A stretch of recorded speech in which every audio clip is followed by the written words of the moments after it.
Okay, forget views, forget being in like the best location, forget all the trendy things about 18 on Lakeside.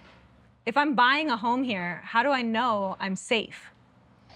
Well, I think looking at what we have next door, we have a completely burned down unit next door. We are standing in a unit that really, besides a couple charred spots in here, is completely unaffected by what happened next door.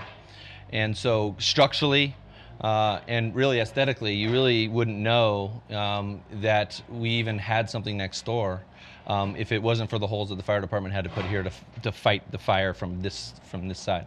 So, and all you have to do is just look at how this is constructed and the way that 1 hour assemblies work in zero lot line communities like this, and how the whole purpose behind them and what they do, and they stop fire from going from one unit to the other. So this is a absolutely perfect example of how this assembly works and how you should feel safe when you're living in here. If something happens to your neighbor, if they decide to light their kitchen on fire, that your house is probably not going to be affected, if at all, very, very minimally affected.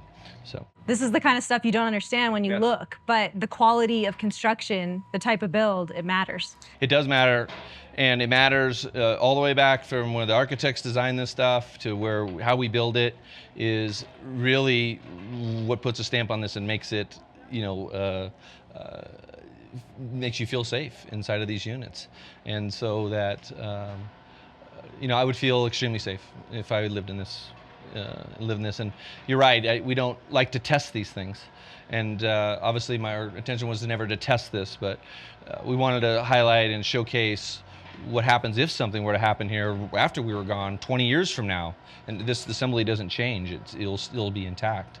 And so even 20 years from now, fire is fire. So if it starts, it's going to act the same now as it did then, you know what I mean? So you should feel really good about where you live.